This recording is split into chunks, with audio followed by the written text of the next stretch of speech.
Hey guys, tonight we're going deep into the jungle. Humid air, buzzing insects, and the thick scent of ancient leaves pressed underfoot.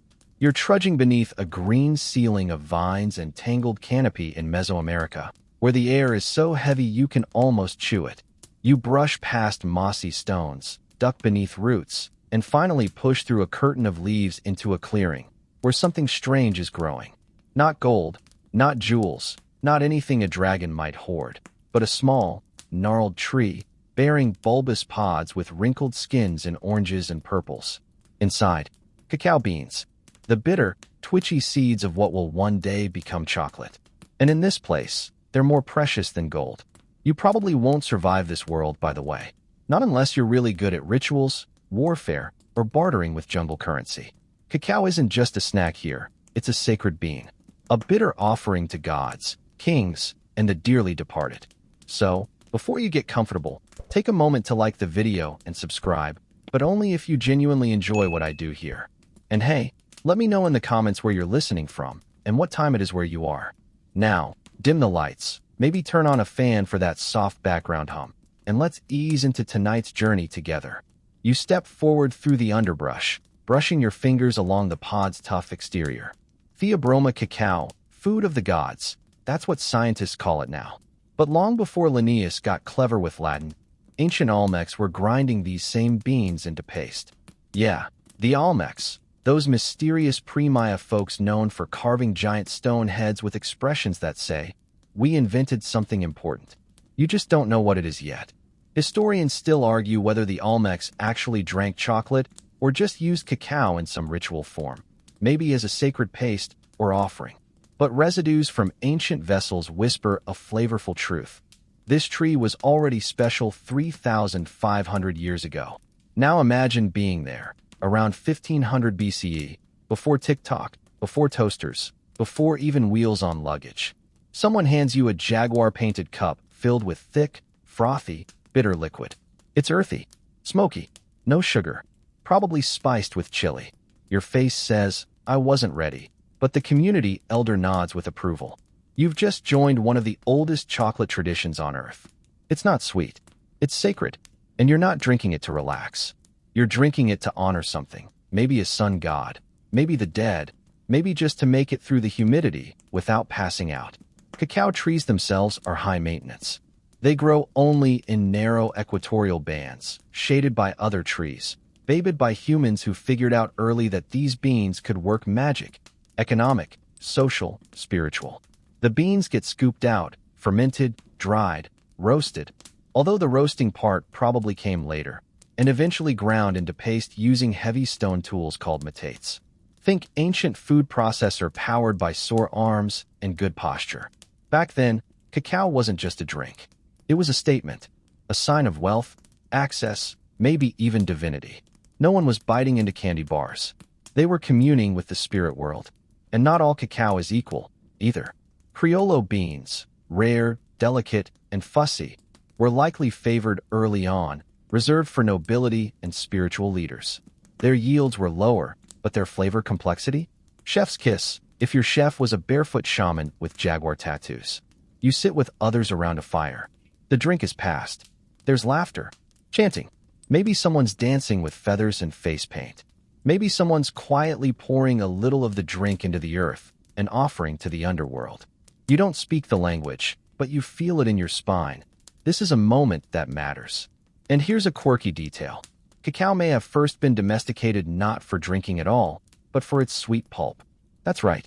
Inside every cacao pod is a white, sticky goo that tastes like mango meets lychee. Delicious. Useful for fermentation. You could almost forget the bitter little seeds hiding inside were the real treasure. But over time, those seeds rose in cultural value. Beans were dried and traded. In some regions, they were crushed into discs or pellets, early chocolate coins. You could buy food, tools, even people. Yeah, cacao was currency long before paper bills. One rabbit? Maybe 10 beans. One prostitute? 80 beans. One avocado? 3 beans. Market economics. Jungle edition. This whole system only worked because cacao didn't grow everywhere. It needed specific conditions, which gave certain areas power, economic cacao hubs, if you will. If you controlled cacao, you weren't just a farmer. You were a player in Mesoamerican geopolitics. And so it became more than food. It was diplomacy, religion, identity. You weren't just born in a certain village. You were born into a cacao culture. There's something calming about this, oddly. As you lean back against a mossy rock and sip that bitter, spicy drink, you start to feel the layers peel back. Time folds. The sound of frogs and night birds blends with the low hum of voices and fire. The jungle feels less like a threat and more like a home. A strange, leafy temple of flavor. Even now, historians argue over where exactly the domestication of cacao began. Was it the Olmecs on the Gulf Coast? Or some even earlier group in the upper Amazon basin, where wild varieties still whisper to passing monkeys? The archaeological record is like a half-eaten chocolate bar, enticing but incomplete. But one thing's clear, before cacao became comfort food, it was something far more dangerous and divine. And you're still in the middle of it, feeling your heart pick up speed with every sip. The night deepens as you move through shadowy trees and into the flickering torchlight of a vast stone courtyard. There's a strange quiet here, serious, almost reverent, as you step closer to a low altar where a bowl of cacao steams beside a stack of obsidian blades. You've entered a world where chocolate isn't just sacred. It's soaked in blood, myths, and very sharp symbolism. The air is thick with the scent of chili, corn, and smoke. You look up, and just visible through the haze is a temple pyramid that climbs into the night sky, stair after stair like a stone spine rising to the gods. You're not just a visitor anymore. You're part of the ceremony now. That bitter chocolate brew in the bowl. It's called zacalado, literally, bitter water. The Aztecs inherited it from the Maya and earlier cultures, but by the time they were pouring it into golden goblets, it had become the drink of warriors, priests, and emperors. It was thick, dark, unsweetened, and often mixed with hot chili, maize, annatto, or even a little blood. Yeah, blood. You see, the Aztecs believed that human life was a debt owed to the gods, and the gods were basically running on high-octane spiritual caffeine. If you wanted the sun to rise, or crops to grow, or your city not to be flattened by a neighboring empire, you made offerings. And sometimes, those offerings included cacao. And sometimes, they included hearts. Now, don't panic. No one's asking for yours. Yet, across the courtyard, a priest with gold discs in his ears raises a cup of zacalado toward the moon. The drink, thick with foam and chili, is stirred with a carved wooden stick called a molinillo, a Mesoamerican invention that's basically the ancient world's first milk frother. You watch the swirling bubbles rise, then settle.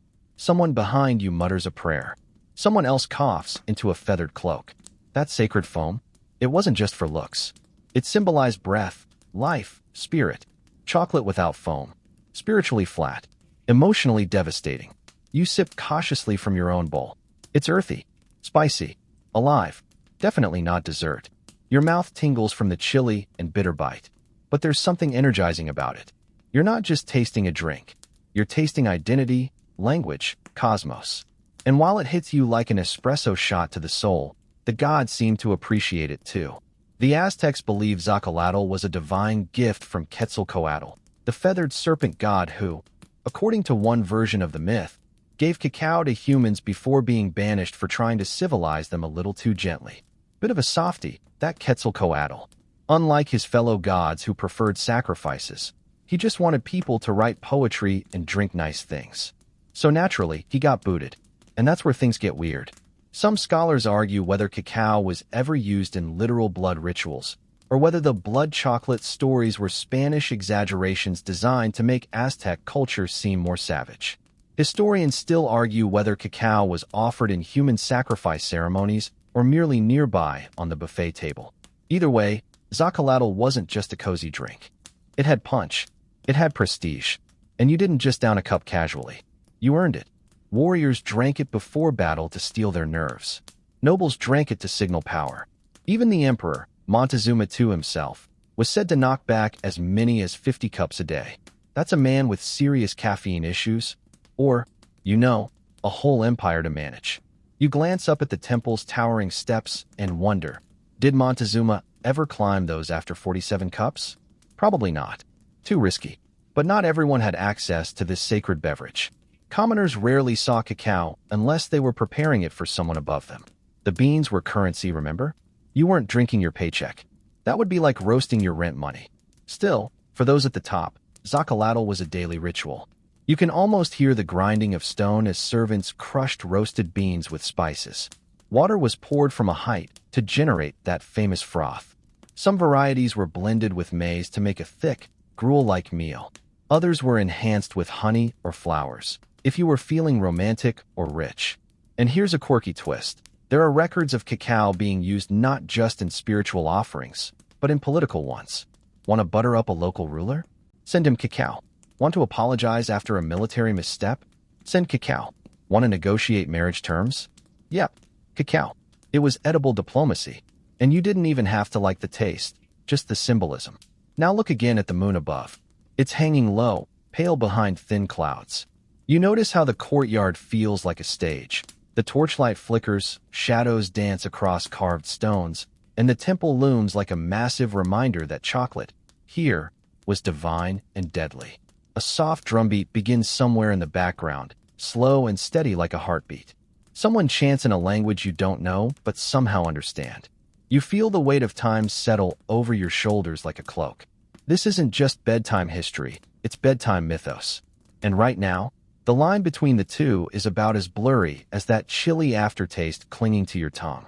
You settle into the ritual, eyes adjusting, heartbeat steadying. You're starting to understand that this bitter drink wasn't about pleasure. It was about presence, about power, about participating in something larger than yourself, something cosmic and cacao-scented. And the gods? They're watching, or maybe just waiting for their next cup. The torchlight fades behind you as you step quietly away from the pyramid courtyard and into the cool shadows of a jungle city. Low stone buildings wrapped in vines, painted murals half erased by time, and the soft crunch of gravel beneath your feet. You've made your way east now, into the lands of the Maya. Here, things feel older, slower, quieter. A breeze slips through the trees, carrying the faint scent of roasted cacao and crushed flowers. You follow it to a moonlit plaza where nobility reclines on woven mats, drinking from tall ceramic vessels decorated with stylized gods, jaguars, and dotted glyphs you can't quite read. There's music, low, wooden flutes, and soft percussive tapping. The night has an ancient rhythm, and chocolate is once again at the center of it. The Maya, like the Olmec before them, were early masters of cacao. But where the Aztecs wielded it like power fuel, the Maya seemed to treasure it more for its poetic possibilities. Here, cacao wasn't just ritual, it was romance, astronomy, storytelling. If the Aztecs saw it as divine armor, the Maya sipped it like moonlight. And yes, they really did drink it by moonlight. You ease into a seat near the back, keeping your head low so as not to interrupt whatever this elegant gathering is. Around you, courtiers in embroidered garments lift painted mugs and sip with practiced grace. The drink is warm, foamy, and likely flavored with chili, vanilla, or flower extracts. No sugar yet. Europe hasn't ruined that part of the story. Just pure, bitter cacao, made sacred through intention and taste. One noble, draped in jade and gold, raises his cup toward the sky. The moon hangs low, orange and full, casting silver light over the gathering. Someone beside you whispers a verse, something about cacao trees growing in the underworld, tended by ancestral spirits who emerge only when properly honored with offerings and ritual drink. It's beautiful and eerie, and somehow reassuring.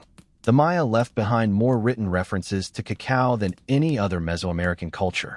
Their glyphs appear on ceremonial vessels, stone stelae, even tomb walls. One famous burial, probably of a noble or priest, contained pots labeled for cacao, as though the afterlife demanded a steaming cup or three to get started properly. Historians still argue whether cacao was ever reserved only for elites, or whether commoners could brew it at home for weddings and feasts.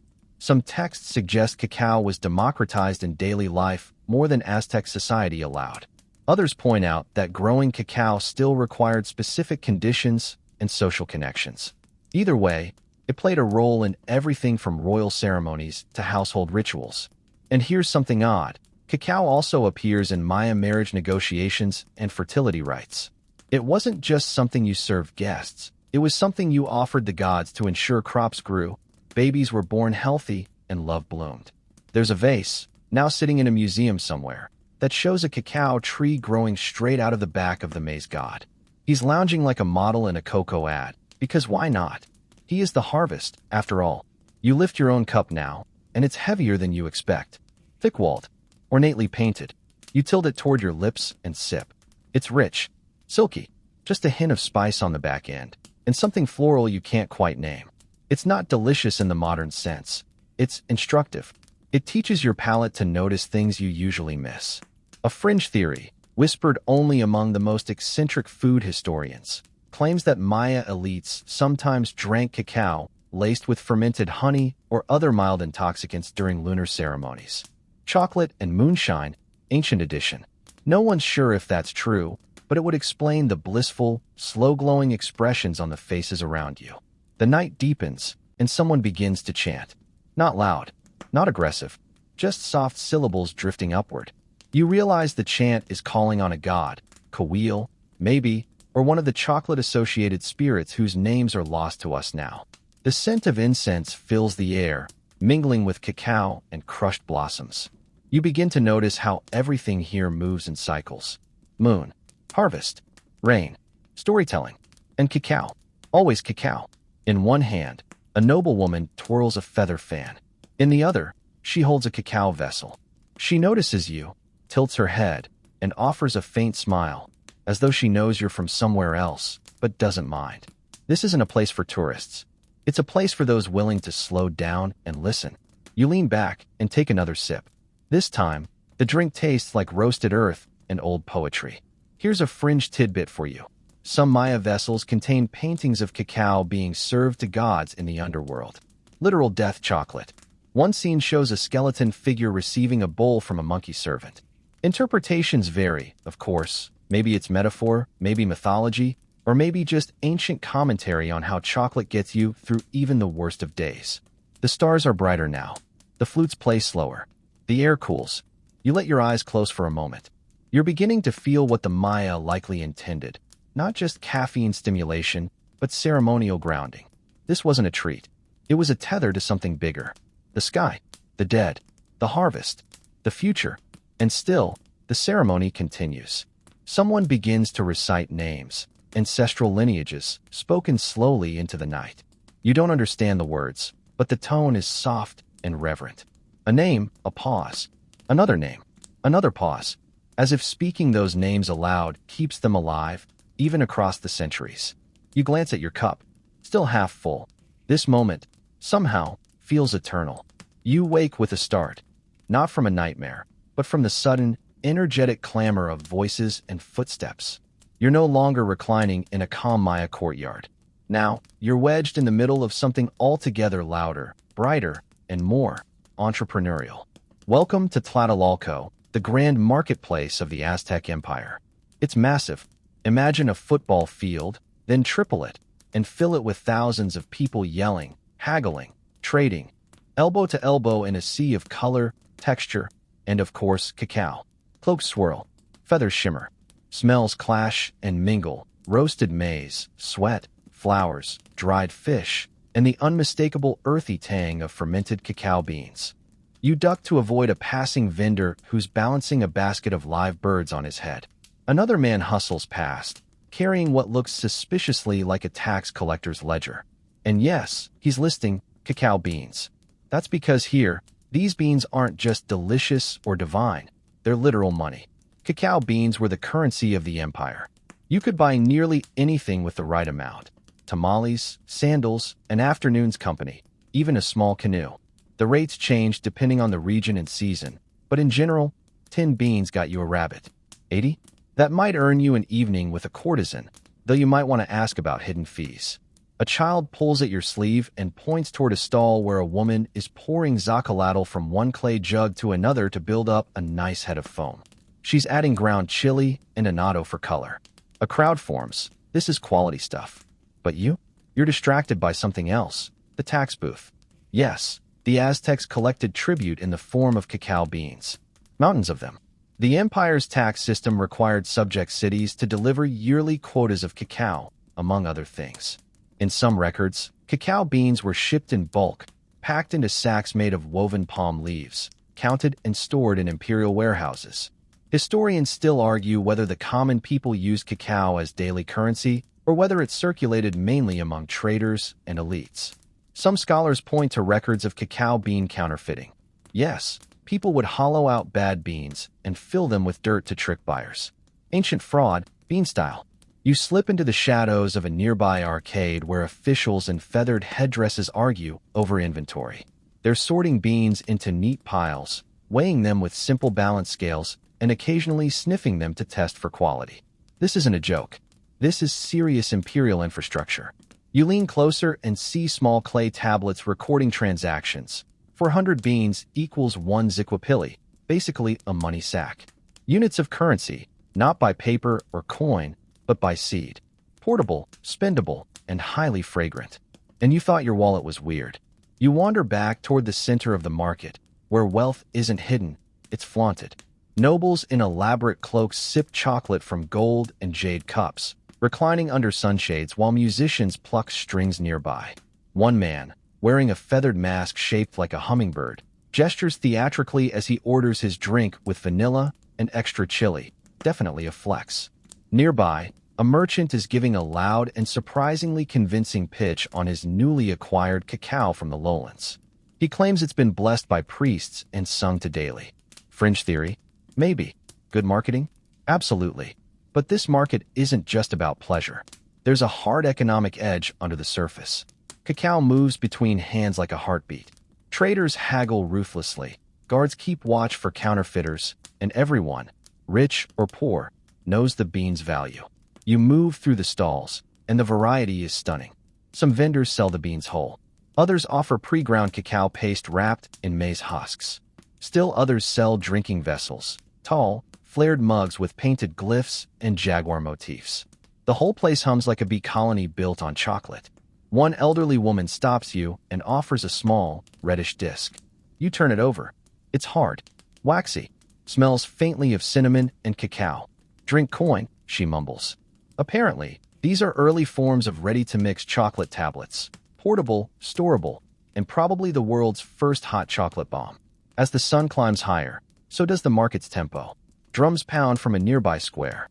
A procession of priests walks past carrying offerings. Among the obsidian blades and incense bundles, yes, there's cacao again, roasted, ground, and offered to the gods. Because even in the economy, the spiritual is never far behind. And here's a strange little detail. Cacao beans were so valuable that they were often kept in special containers guarded by household gods.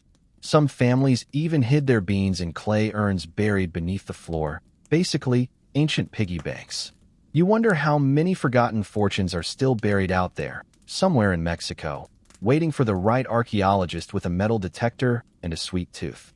You sit near a shaded stall to catch your breath.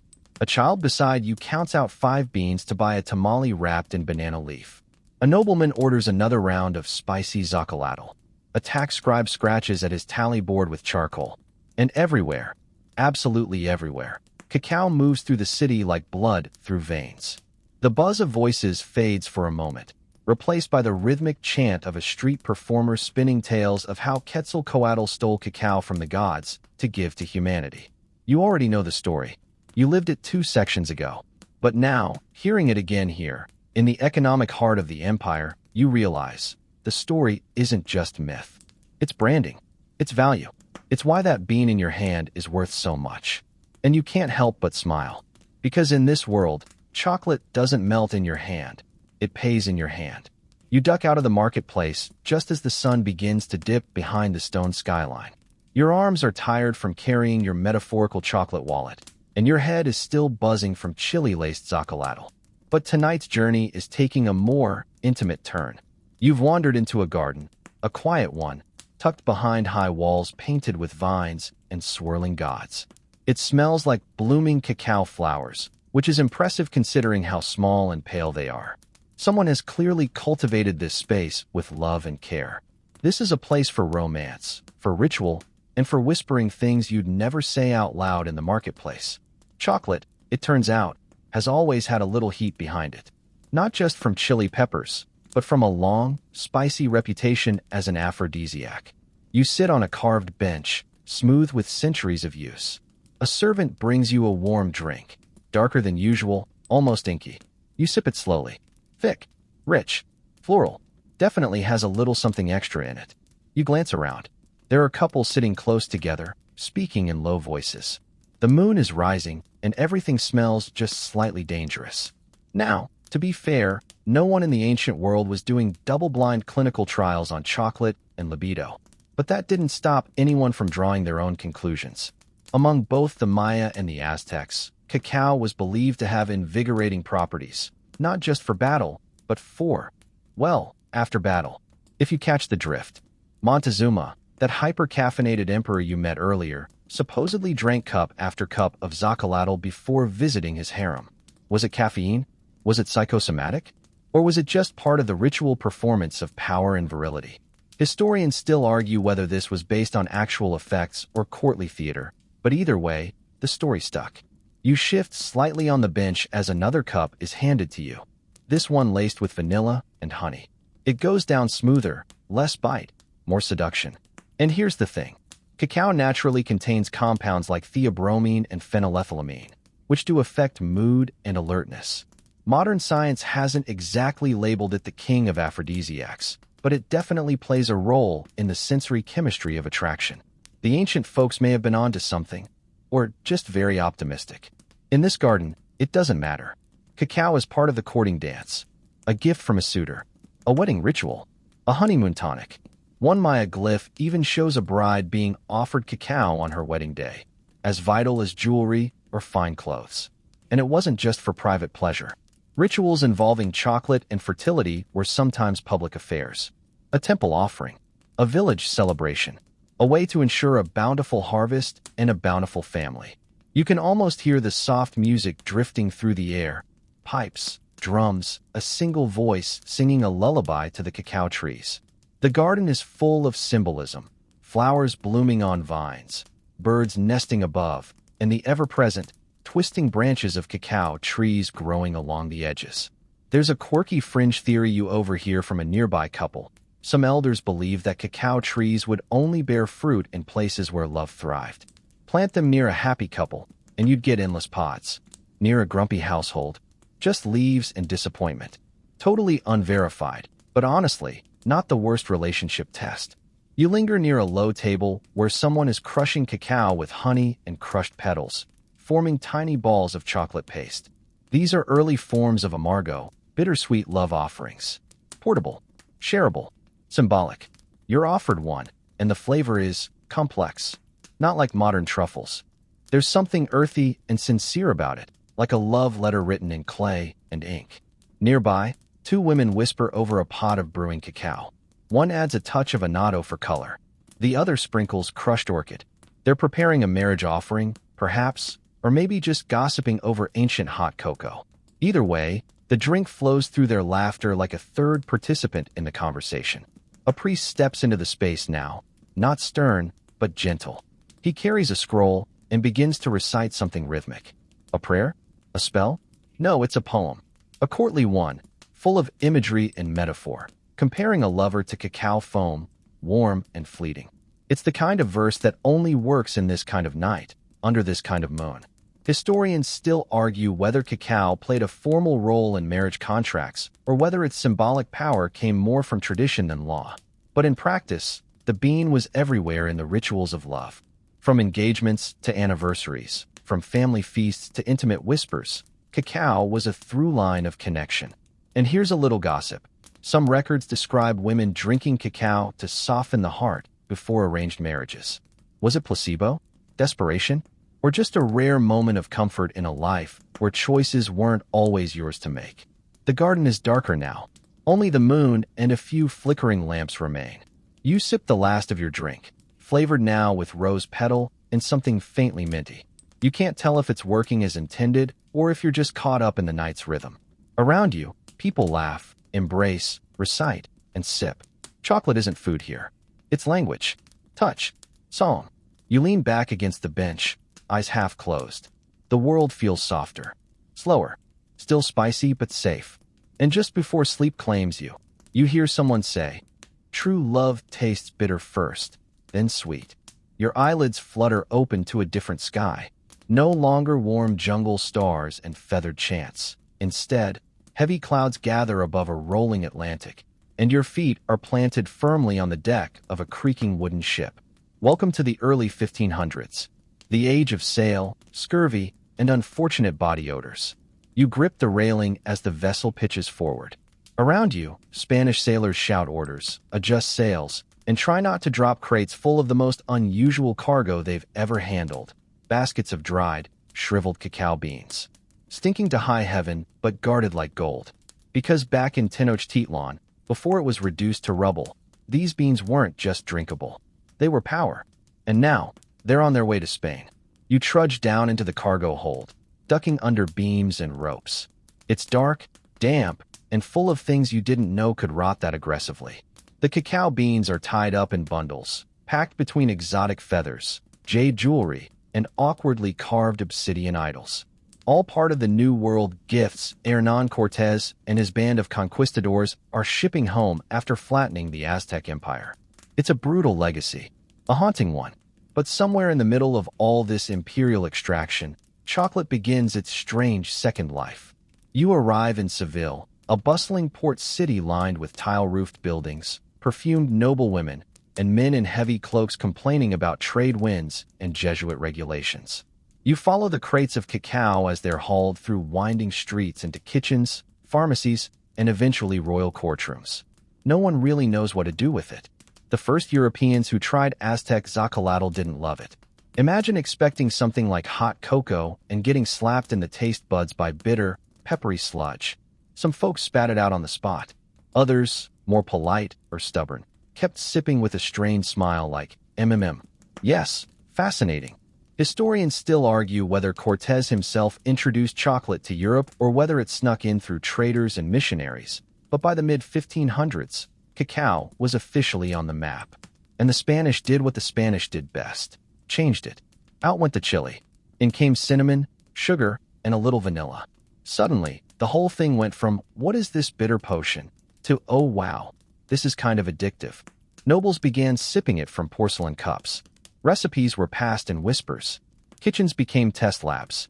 One early recipe book, tucked in a dusty corner of a Spanish monastery, described how to grind cacao with sugar and cinnamon until it became like liquid velvet. Another suggested adding orange blossom water. Yet another included musk, because why not make your drink smell vaguely like deer glands? It's here that chocolate sheds its Aztec battle armor and slips into something more European: court fashion, religious debate, and full-on culinary gossip. In candlelit chambers, powdered nobles gather to sip chocolate and trade opinions. Some call it an exotic miracle. Others say it's dangerously indulgent. But everyone agrees on one thing. It's not just a drink. It's an experience. Served hot, thick, frothy, sometimes sweet, sometimes spiced, never boring. You sit in the corner of a Spanish villa now, watching two monks bicker over a steaming pot of chocolate. One insists it's good for fasting days, since technically it's a liquid. The other says, "No way, this is basically dessert." Both keep drinking it. Repeatedly. You're pretty sure they're arguing just to justify their fifth cup. Here's a quirky tidbit. One clever nun in colonial Mexico reportedly wrote to the Pope to ask whether chocolate broke the fast. No one knows how he answered, but we all suspect he took a few sips before deciding. And while aristocrats sipped chocolate delicately in salons, something else was brewing, literally, in the colonies. As demand for cacao grew, European powers scrambled to establish plantations in warm, tropical places they could control. Enter the Caribbean, South America, and West Africa.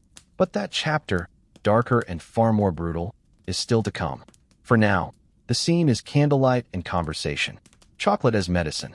Chocolate as luxury. One noblewoman claims it cured her migraines. Another says it helped her melancholy. A third just likes the way it pairs with gossip. And yet, chocolate still carries its old ghosts. The drink may be sweetened, but it still tastes a little like empire. Every sip is laced with distant thunder, stone pyramids reduced to rubble, beans once offered to gods now sweetened for kings. You lean back in your chair, letting the thick drink warm your hands. It's delicious now, no question, But you can't help wondering what the Maya would think. Or Montezuma. Or that monkey god from the vase painting, still handing cups to skeletons in the underworld. Europe has adopted the bean, but it hasn't tamed it. At least, not yet. The candlelight glows softer now, and the velvet curtains are drawn tighter. You've stayed in Spain longer than intended, but chocolate has other places to be. You step out into the cobbled streets and feel a shift, not just in temperature, but in tone. The world is about to fall madly in love with cacao. And as always, love demands a makeover. You travel north, France, Italy, England. Places where cold stone manners keep the damp at bay with firelight and the constant clinking of ceramic cups. Chocolate is arriving in waves, and with it, a blend of awe, confusion, and unrelenting rebranding. You wander into a French salon. It's plush, ridiculous, and smells like wigs. Everyone here looks like they spent 3 hours dressing to appear casually opulent. And there it is again, chocolate chawed, hot chocolate, the newest obsession of the elite. But this isn't the raw, warrior fuel you remember from Mesoamerica. Oh no, this version has been Frenchified, Italianized, and thoroughly sweetened. Sugar is no longer a rare spice. It's an everyday indulgence for the wealthy, and it's transforming chocolate into something refined. Controlled. European. A hostess twirls her fan as she explains her special recipe. Cinnamon from Ceylon, cane sugar from the Caribbean, and cacao imported via Spanish traders. She doesn't mention the enslaved hands that picked the beans or crushed the cane. No one here does. Historians still argue whether chocolate's explosive popularity in Europe came from its taste alone or the exotic branding that made it feel more than food. A luxury. A lifestyle. The drink of kings. But one thing's for sure. It spread faster than powdered wigs at a Versailles costume party. Doctors, not to be left out, got in on the hype. You pass through an apothecary where chocolate is sold as a medicinal marvel. Good for digestion, melancholy, fatigue, and, depending on which 17th century physician you ask, probably gout, heartbreak, and werewolf bites. Chocolate was hot and moist in humorous medicine terms, perfect for balancing cold, phlegmatic temperaments. Did it work? Who knows? But it tasted better than most medieval treatments, which included boiled leeches and vinegar baths, so when a bookshop down the lane sells printed pamphlets declaring chocolate to be the noble alternative to coffee. One even calls it the drink of choice for scholars and lovers alike. You try to picture a university debate fueled by hot cocoa, and honestly, it tracks. There's also a fringe theory floating around. Some European philosophers believe chocolate could stimulate the soul into higher states of creativity. Descartes probably didn't sip Zaccalatl before inventing dualism, but it's fun to imagine him doing it while wearing satin slippers and muttering, "I drink, therefore I am." In London, chocolate houses begin to pop up alongside coffee houses and tea rooms. You step into one off Fleet Street. It's loud, smoky, and suspiciously political. Men in powdered wigs argue over stocks, poetry, and scandal, often all at once. Chocolate here is darker, more bitter again, mixed with clove or nutmeg and poured into delicate blue and white porcelain cups. It's as much a stage prop as it is a beverage. Here's a quirky tidbit. Chocolate houses in England became notorious for gossip, gambling, and financial scheming.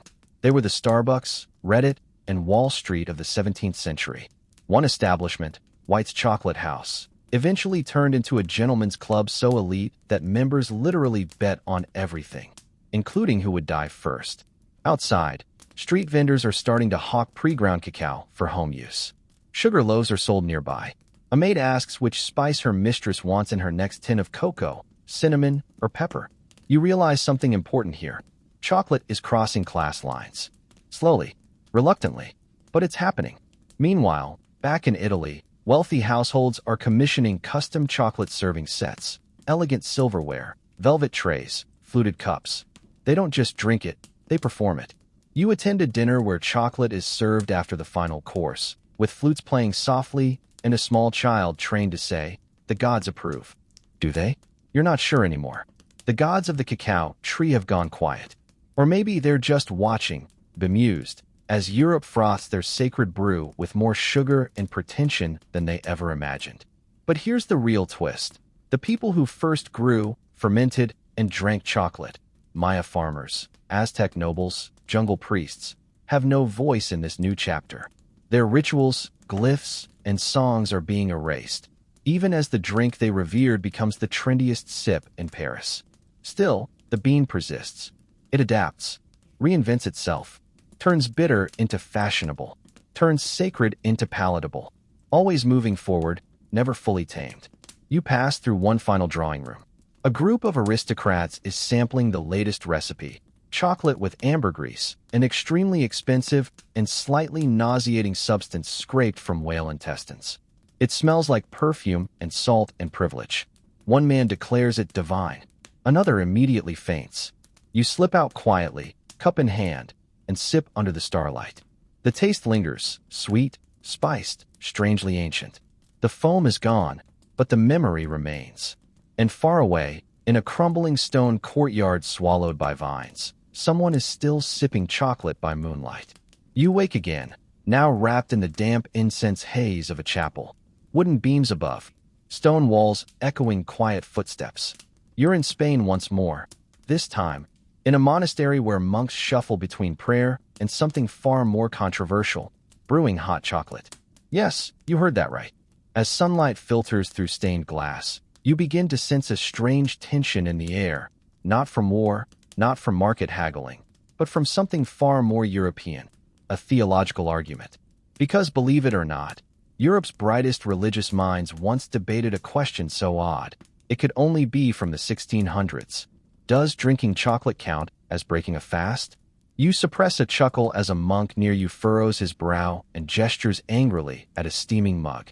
It's liquid, he insists. It doesn't count. Across from him, another folds his arms, unimpressed. It's rich. It's decadent. It's practically meat in a cup. Historians still argue whether this debate was serious theology or just caffeine-addicted friars trying to keep their mid-morning boost. But the issue made it all the way to Rome. Some accounts say Pope Gregory XIII was consulted. Others name Pope Pius V. Either way, the general consensus among Spanish clergy became, as long as it's liquid, it doesn't count. Which is the kind of loophole your inner teenager can't help but admire. Chocolate, in these sacred halls, now walks a double line. Food and medicine, temptation and tonic, holy helper and indulgent sin. You wander through the cloisters where nuns stir copper pots over small fires. Their chocolate isn't just for pleasure, it's for survival. Long hours of fasting. A thick, hot cup keeps them steady. Exhausted after vespers? A spoonful of ground cacao with sugar brings clarity. One nun murmurs something about divine bitterness. Another adds cinnamon and a splash of rosewater and winks. That's the thing about chocolate in this era. It starts to flirt with indulgence. Not the raucous kind, but the subtle, secret, whispered kind. The kind you sip behind heavy doors while the church bells toll. A Jesuit priest you pass in the hallway quotes from memory a Latin phrase about moderation. Then, without breaking stride, he drinks deeply from his mug and lets out a heavenly sigh. But not everyone is as fond. In certain corners of the Catholic world, chocolate is eyed with suspicion. One bishop reportedly banned it from his cathedral after too many nobles were bringing it to mass in golden flasks, sipping noisily while pretending to be pious. Not exactly the image of spiritual humility. There are even rumors, fringe but deliciously dramatic, that poisoners began hiding toxins in chocolate given to clergy. The rich aroma masked bitterness well, after all. One cardinal reportedly developed an elaborate silver-tasting spoon just to detect any foul play. The line between sinful pleasure and actual danger blurred fast. Meanwhile, across the Atlantic, chocolate is still changing lives, mostly in colonial kitchens. The Spanish colonies become the real chocolate labs, where the drink is perfected, flavored, and mass-consumed. Recipes bounce between cities. Colonial wives mix in anise, coconut, or even cornmeal for bulk and texture. It's no longer just for nobles. It's slipping into the daily lives of many. Still, here in Europe, the church keeps sipping. Chocolate becomes the unofficial fuel of 17th century Catholicism. Monks drink it between prayers, nuns during fasts, priests during sermons that definitely ran too long. They call it sustaining. Others call it cheating. And then there's the Inquisition. Yes, even chocolate couldn't escape that shadow. A few overly enthusiastic inquisitors began questioning whether drinking chocolate, especially in public during Lent, was a sign of moral weakness. Some suggested that cacao, being a product of the New World, carried demonic energy. Because anything unknown and brown must surely be suspicious. You stand near a courtroom now, watching a nervous merchant try to explain that his chocolate trade is entirely above board. No witchcraft, no poison, just beans, sir. Blessed, sun-dried, and stirred with sugar. The judge eyes his drink suspiciously, then sips it anyway. Chocolate wins again. You return to the monastery courtyard, where a young novice is sketching something in the dirt, a stylized cacao pod. He tells you, quietly, that cacao was a gift, not from devils or demons, but from God. After all, didn't the book of Genesis describe a tree of knowledge, bearing fruit both bitter and sweet? Maybe that tree was metaphor. Maybe it was a cacao tree. You can't help but smile. And here's a strange, tender twist. Some convents began making and selling chocolate to support themselves. Not just brewing it, but grinding, shaping, wrapping, and distributing. Nuns became chocolatiers, sacred sisters of the cocoa bean. One convent even added their own twist, small chocolate tablets stamped with tiny crosses and wrapped in scriptures. Because who says you can't evangelize and snack? You glance around now and realize the sun is lower. The bells toll again, calling the faithful to evening prayer. But in many hands, between folded fingers, rests a cup. Warm, bitter, comforting. Chocolate hasn't just made it into Europe, it's made it into doctrine, into ritual, into habit.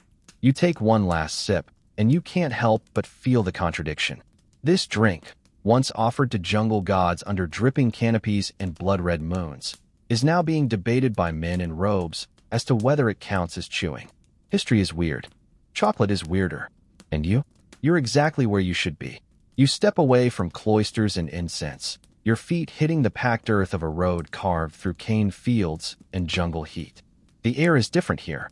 Heavier. Still sweet, but wrong somehow. Because now, chocolate isn't just part of royal rituals or whispered church debates. It's business. Big business. And business, here in the colonies, is anything but gentle. You're in the Caribbean now, or perhaps parts of South America, Suriname, Venezuela, Trinidad, the coasts of Brazil. Sugarcane towers over you on both sides. It crackles as the wind pushes it around, rustling like whispers you're not meant to hear. You follow the path down to a sprawling plantation.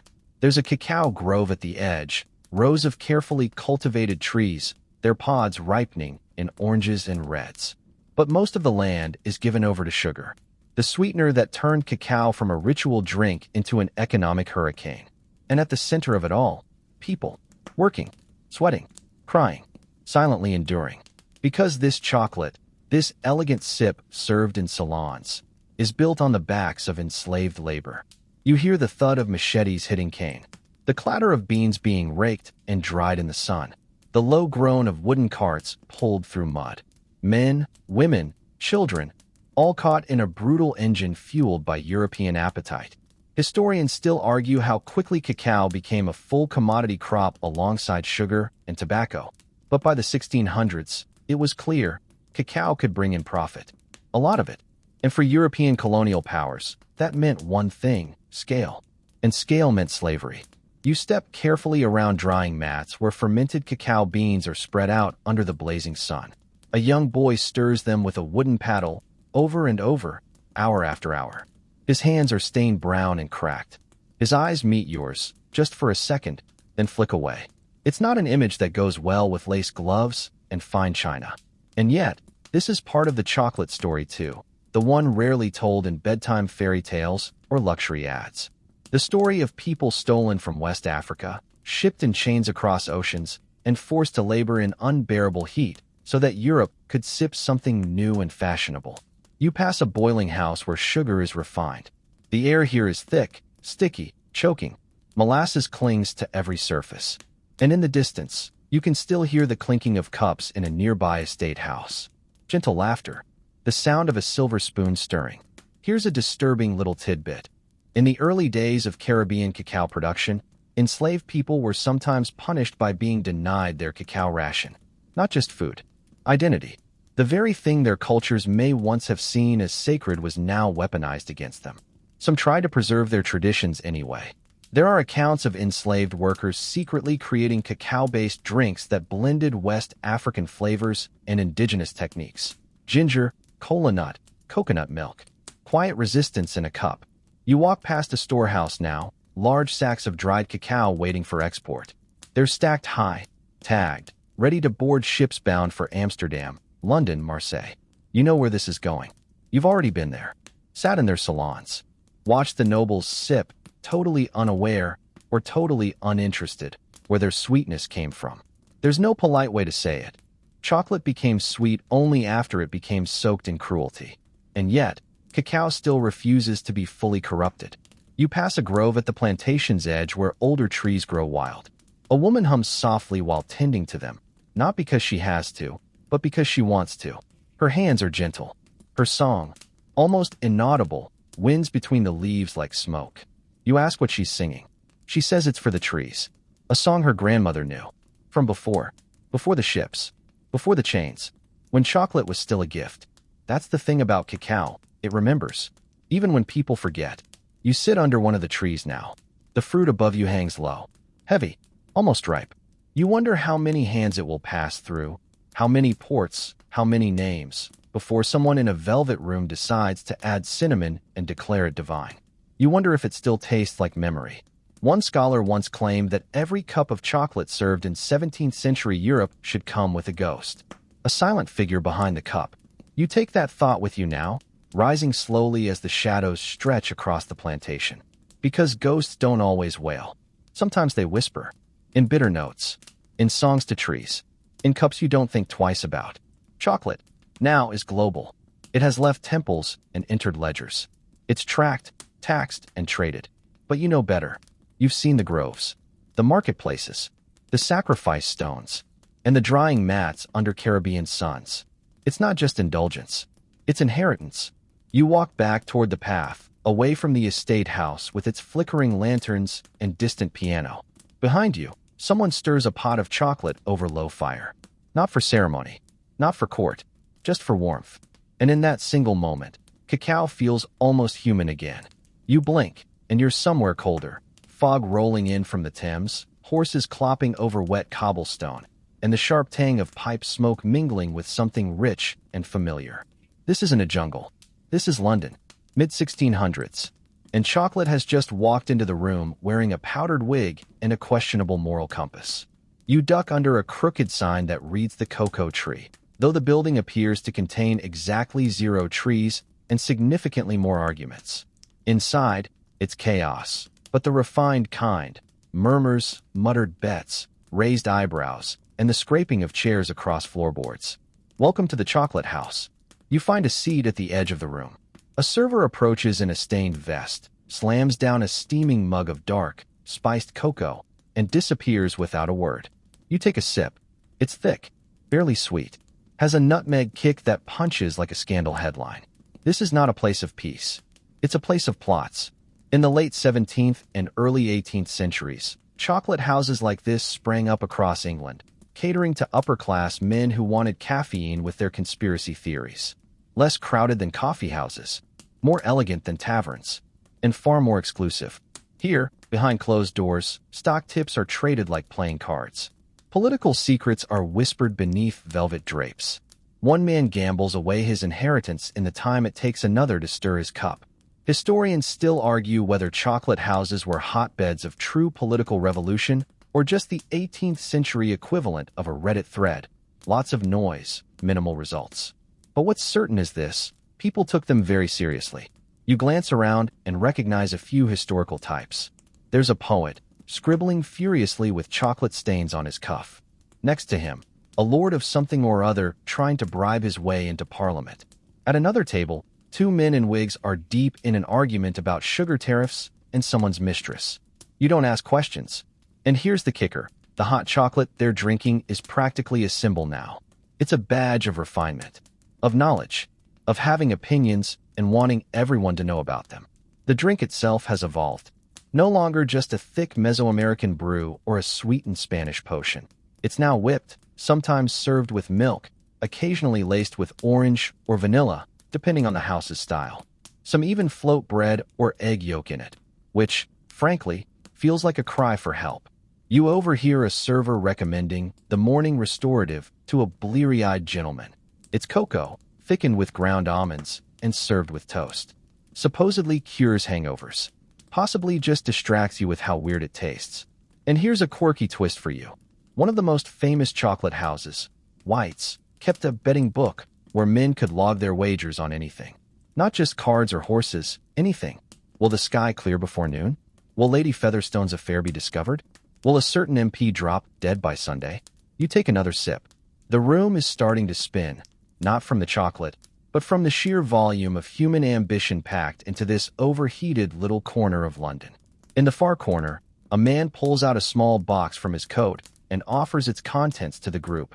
Hand-rolled chocolate pastilles. Made in Bristol, he brags. With cane sugar and Sumatran cinnamon. They nod approvingly. Imported ingredients, domestic bragging rights.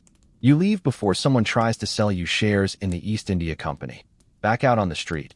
You pass a window where a servant stirs chocolate over a brazier for her mistress upstairs. She does it in slow, practiced motions, using a Malinilla-like whisk, the design borrowed from Mesoamerican traditions, but now made in pewter or porcelain. The scent escapes into the street. A boy stops and sniffs the air, hopeful. He won't be allowed inside the chocolate house, but he dreams of it anyway. Chocolate's exclusivity isn't just about class, it's about gender. These places are overwhelmingly male. Social historians still debate whether this exclusion was formal or just cultural inertia, but women had their own salons, their own rituals. Chocolate would find them too, but not here, not yet. You wander into a bookshop just as a pamphlet is being unboxed. The Virtues of Chocolate, as declared by a physician of Cambridge. Bold claims on the cover. Cures wasting, strengthens the mind, excites the spirits. You open to a random page and find a recipe for Spanish chocolate that involves pepper, sugar, cinnamon, and a horrifying amount of lard. You close the book. Outside, the city is changing. The Enlightenment is picking up steam. Scientific clubs and philosophical societies meet in rooms above chocolate houses, sipping their thick drinks while theorizing about the nature of light, time, and the human soul. Was it the cacao talking? Hard to say, but one thing's clear. Chocolate has become a fuel for more than just energy. It powers ideas, investments, and intrigue. You walk along the Thames, cup still warm in your hands. Above you, the sky is just starting to blush with dawn. Smoke curls from chimneys. Somewhere, a bell rings for morning prayer.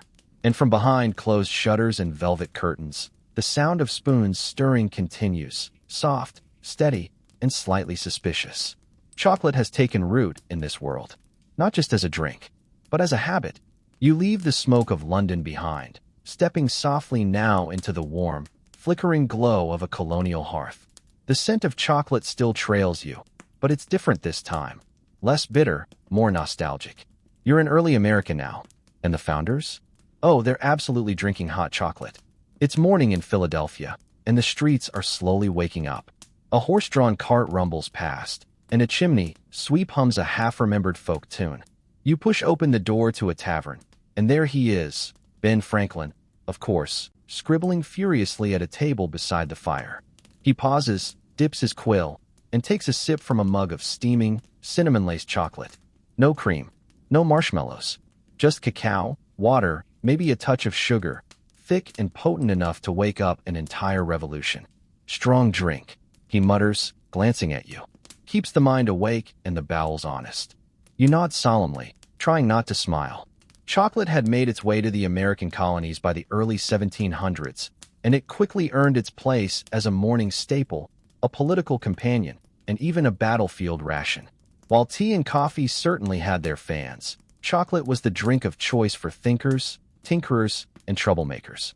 Historians still argue whether its popularity came from its stimulating effects or its association with European sophistication. But one thing's for sure, when the colonies started grumbling about British taxes, chocolate stayed local. Tea, dumped into the harbor. Chocolate, brewed quietly in mugs over firelight, passed between rebels whispering about liberty. You step outside into the pale winter sun and follow a group of soldiers. They're gathered around a campfire at Valley Forge, shivering, exhausted, and passing around a dented tin cup. Inside, a gritty, barely sweet chocolate mixture provided by none other than Franklin himself, who pushed for cacao to be included in military rations. It wasn't a luxury. It was survival. With its caffeine, fat, and theobromine, cacao provided a burst of energy and warmth. Soldiers mixed it with hot water, sometimes with salt or dried milk if they were lucky. The result? A rough, earthy brew that kept you marching even when your boots gave out. Later, you find yourself in Monticello, walking quietly through Jefferson's library. One volume, spine cracked and cocoa-stained, rests beside a small tin of cacao. Jefferson once declared that chocolate was superior to tea or coffee, both in taste and health benefits. He even tried to grow cacao on U.S. soil, an ambitious idea that nature quickly laughed at. Still, he believed in it. Believed that a democratic nation needed warm, sustaining rituals. Morning chocolate among them. Here's a quirky detail. George Washington also drank hot chocolate, often with breakfast. Martha even had a dedicated chocolate pot. You picture him, Wiggs slightly asks you, surveying a map, his mug steaming quietly nearby. A general fueled by cacao and grit. You pass through kitchens now, small colonial homes where women grind cacao on stone slabs, mix it with sugar and spices, and shape it into rough cakes to be grated later into boiling water. Chocolate's not just for elites anymore. It's slipping into households, hearths, and hearts. Still, there's tension beneath the surface. The sugar? Imported. The cacao? Still mostly grown through slave labor in the Caribbean. Even here, even now, the drink that tastes like comfort carries the weight of unseen suffering. You sit with a young woman near a fire.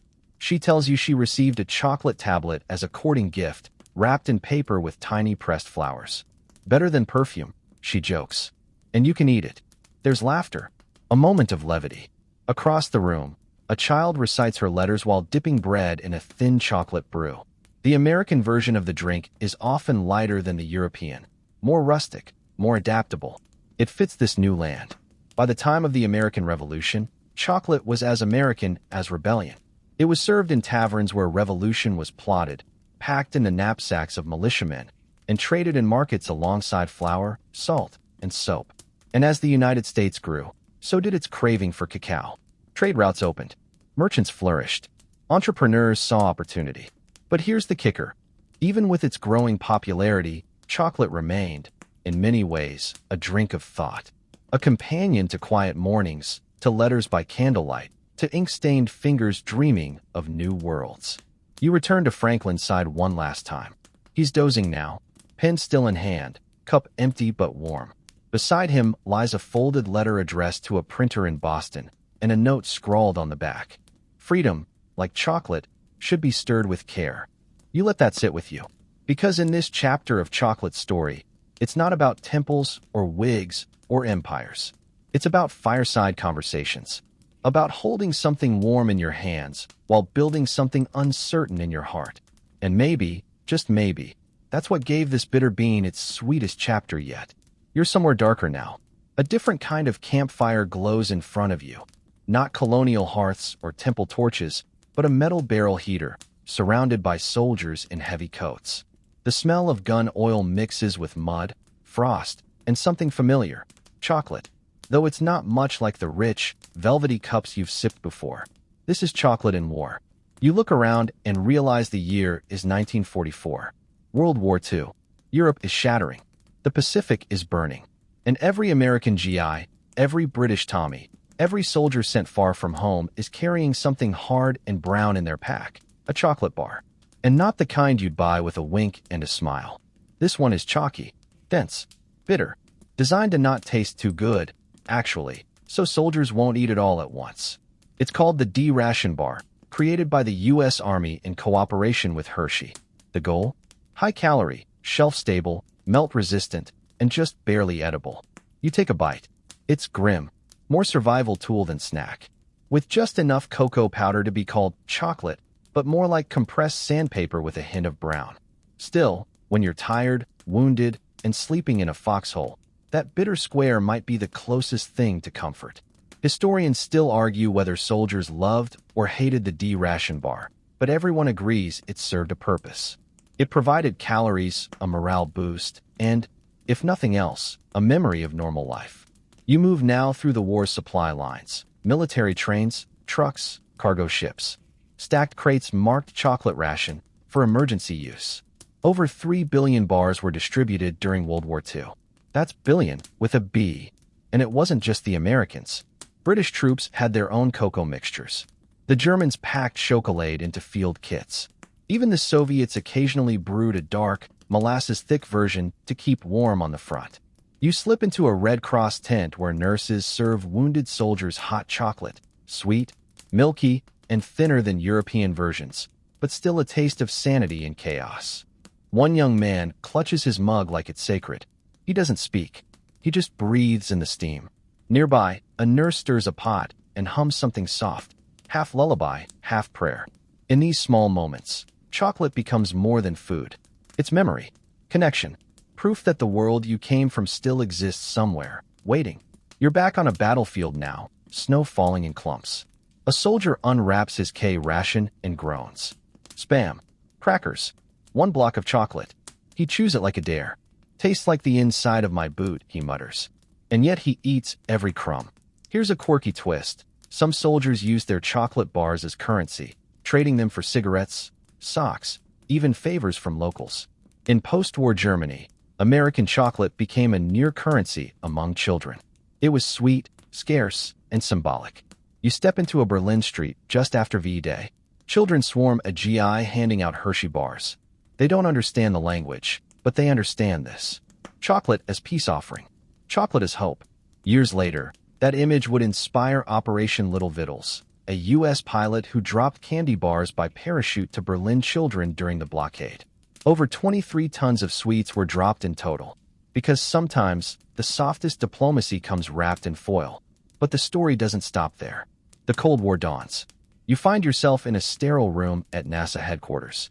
It's 196. The Cold War dawns. You find yourself in a sterile room at NASA headquarters. It's 1965. The walls are all blinking lights, beige panels, and the faint aroma of freeze-dried ambition. A technician walks past, carrying a tray of items sealed in plastic. Vacuum-packed food pouches, labeled and coded with surgical precision. One of them is cocoa. Because yes, even in space, chocolate had a mission. You drift forward, figuratively, and, if we're being historically cheeky, literally, into a training module where astronauts float in zero gravity. One of them fumbles with a pouch of reconstitutable cocoa beverage. No ornate mugs. No foam. Just a silver bag, a straw, and a prayer that it won't explode in microgravity. Chocolate had become so deeply ingrained in global culture that even humanity's greatest leap, breaking Earth's pull, needed it on the checklist. NASA's version wasn't half bad, all things considered. Pre-sweetened, pre-mixed with milk powder, and designed to be consumed through a straw so it wouldn't blob its way into the electronics. As far as astronaut food went, it was a favorite. Comforting, familiar, slightly nostalgic. A tether to Earth's messy kitchens and coffee break laughter. And while the space ration cocoa might not be spiritual or romantic or even particularly flavorful, it carried something more important into orbit: continuity. Back on Earth, chocolate was getting flashier. The 1950s and 60s saw an explosion of commercial chocolate in peacetime America and beyond. You walk through a sun-drenched grocery store, all linoleum and jingles, and pass rows of shiny wrappers. Milk chocolate, nougat-filled, peanut-studded, caramel-stretched. Factory-perfect sweetness. Soldiers who grew up eating ration bars were now giving candy bars to their kids. Chocolate had gone from ration to reward. A promise wrapped in foil. You've been good today. Here's a Milky Way. Or, you broke your arm? Have a Snickers. Sometimes, it's hard to tell which is which. Meanwhile, across the ocean, Swiss and Belgian chocolatiers are perfecting smoothness, gloss, and that signature snap. They temper their bars like scientists. Add hazelnuts like artists. You step into a spotless Zurich workshop where a man in a white coat swirls chocolate with mathematical concentration. He looks up, smiles, and offers a truffle so flawless it feels almost sacrilegious to eat. But you do, and it's amazing. Historians still argue whether industrialization improved chocolate or watered down its soul. The ancient drink, full of chili and symbolism, is now available in vending machines for 75 cents. Progress or sacrilege? You walk into a break room. A vending machine hums softly in the corner. Behind you, two office workers share a Kit Kat bar during their 15-minute pause. Just something sweet, one says, shrugging. Helps me think. And maybe it does.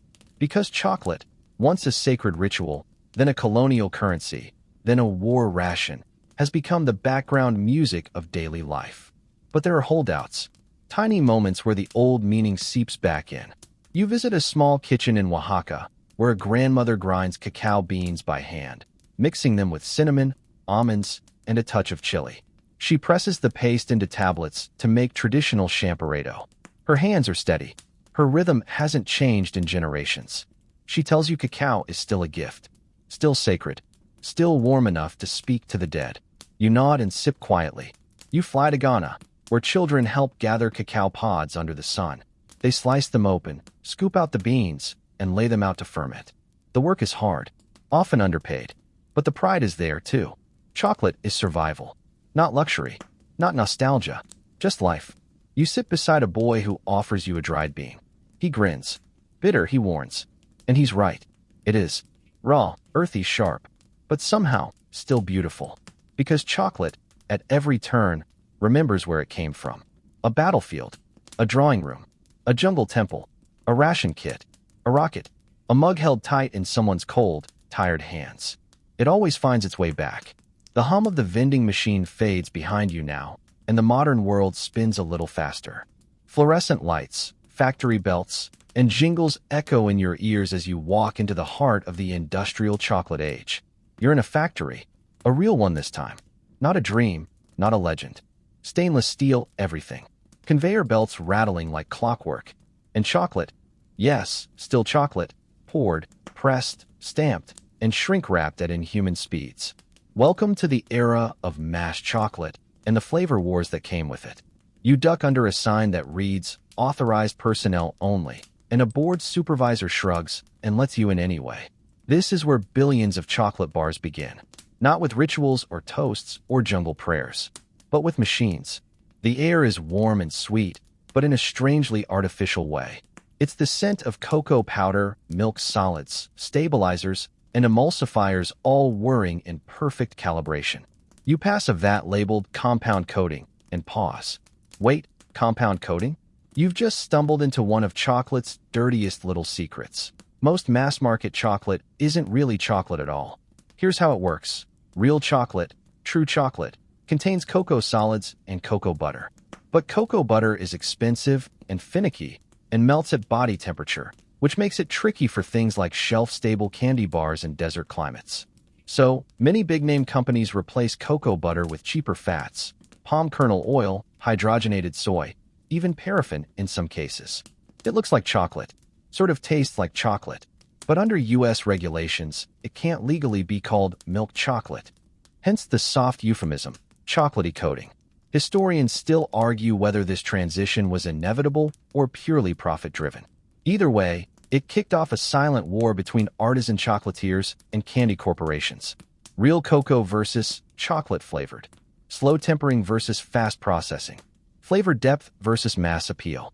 You wander into the quality control lab where a technician carefully measures snap, sheen, and melt point. She shows you two samples. One breaks cleanly, glossy, creamy melt. The other crumbles like sand and tastes like sweet wax. Guess which one costs more to make, she deadpans. Here's a quirky tidbit. During one famous court case in the early 2000s, companies lobbied the FDA to legally redefine chocolate so they could use cheaper fats but still keep the name. The backlash was swift. Chocolate lovers marched online and off, chanting, "If it's not cocoa butter, don't call it chocolate." You move now through a grocery store, watching customers scoop up foil-wrapped bars without reading labels. Some grab Belgian imports made with 70% dark cacao. Others reach for Halloween candy, where cocoa content hovers somewhere between low and mysterious. You pick up a chocolatey crisp bite, flip it over, and read the ingredients. Corn syrup, soy lecithin, artificial vanilla, zero cocoa butter. You put it back gently, as if it might bite you. But here's the twist. people still love it. Why? Because nostalgia is powerful. Because sweet is comforting. Because the fake stuff reminds them of childhood, of Halloween buckets, of quiet treats after a bad day. Flavor is memory. And sometimes, memory is stronger than purity. You sit beside a marketing team reviewing slogans. One ad executive suggests, taste the magic of tradition. Another says, what if we call it crafted instead of real? They nod. Not malicious, just efficient. And so, the chocolate world splits quietly in two. One path leads to the small batch makers, roasting single-origin beans in micro-roasters. They talk about terroir, fermentation style, and stone grinding like sommeliers discussing vintage wines. You visit one in San Francisco. He lets you taste a 74% Madagascar bar with notes of raisin and citrus. It's sharp, alive, intense, almost fruity. He grins. Now taste this. Ecuadorian, 90%, slow-roasted. It hits your tongue like velvet and thunder. The other path leads back to the factory, to the warehouse stores, to the neon-wrapped bars sold in airports and vending machines and gas stations. They're simple, predictable, maybe a little waxy, but somehow still comforting. Because chocolate, by now, doesn't belong to one version of itself. It's become plural, sacred and synthetic, gourmet and gas station. And both are valid. Both are part of the story. You exit the factory into a loading bay. Crates of chocolate bars are being forklifted into trucks. Some will head to bougie gift baskets. Others will wind up in Halloween pillowcases. A few will melt in someone's glove box and still be eaten anyway. And somewhere, a new lawsuit is brewing. You catch a glimpse of the headline on a passing clipboard. Brands sued over use of the word chocolate in cocoa-flavored snack cake. You sigh? Because this bean, once offered to gods, now needs a legal team to defend its name. But the truth is, it never asked for this. The bean just was. Bitter, sacred, strange, and all the humans since. They made it complicated. You blink once more, and the world shifts again. Not to a palace, a plantation, or a war front, but somewhere much more modern, and scented, and softly echoing with the sounds of gongs, flutes, and maybe someone saying, open your heart chakra. Yep, you're in a wellness dome, or maybe a yurt, or a mountain Airbnb fitted with Himalayan salt lamps. Wherever it is, it smells like sage and cacao, and someone is telling you to take a deep breath and set your intention. Welcome to ceremonial cacao, the latest reinvention of chocolate, now looping back to its ancient roots, but filtered through yoga mats and Instagram filters. A woman in linen pants and a chunky crystal necklace approaches you with a wooden bowl. It's filled with a thick, dark, untempered cacao drink, unsweetened, a little gritty, and intentionally raw. She smiles and says, the spirit of the cacao plant invites you to awaken your inner self. You resist the urge to ask where the marshmallows are. You sit cross-legged on a mat. Around you, others are humming, eyes closed, clutching cups like holy relics. Someone begins to drum. Someone else whispers the word ancestral. And while you'd love to roll your eyes, something about this moment feels familiar. Because long before this was a $120 heart-opening journey booked online, the Maya were doing something very similar. Grinding cacao, lighting incense, offering prayers, connecting to something larger. Historians still argue whether modern cacao ceremonies accurately reflect ancient rituals or are more of a spiritual remix for the burnout generation. But one thing's certain, the drink being passed around here isn't your usual Swiss Miss. It's made from ceremonial-grade cacao, a term with no legal definition, but plenty of marketing power. Often minimally processed, single-origin, stone-ground, and packed with the naturally occurring theobromine that gives you a very specific kind of buzz. Not jittery like caffeine, but soft, warm, and oddly emotional. A heart stimulant, some call it. You take a sip.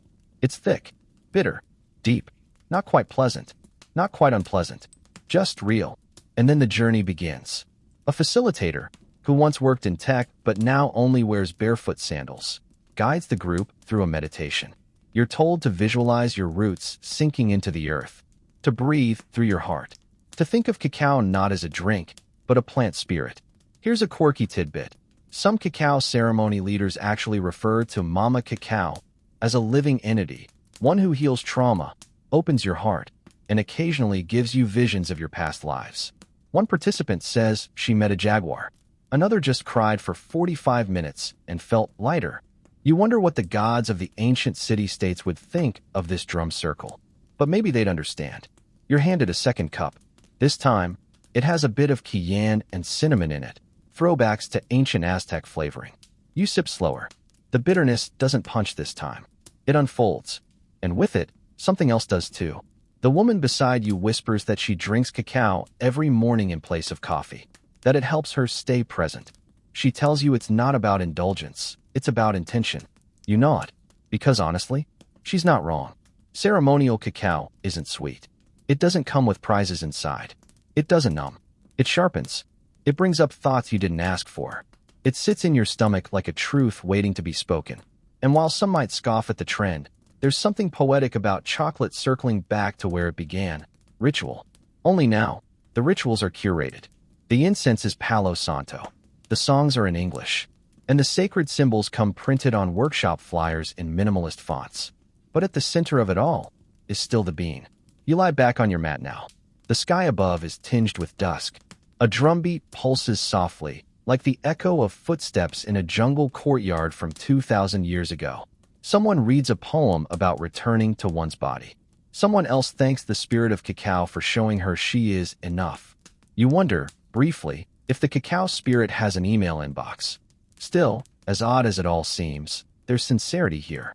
Even in the crystals, even in the gentle swaying. These people aren't pretending. They're searching, reaching backward through time towards something they can feel but not name. And isn't that what the Maya did? The Aztecs? The early Olmecs grinding cacao under moonlight? You sip again, and suddenly, you're not in a yurt. You're in a jungle. You're in a monastery. You're in a war tent. You're in a ballroom. You're holding something that has been sacred, profitable, sinful, rationed, romanticized, processed, powdered, weaponized, and blessed. And now, it's just warm in your hands.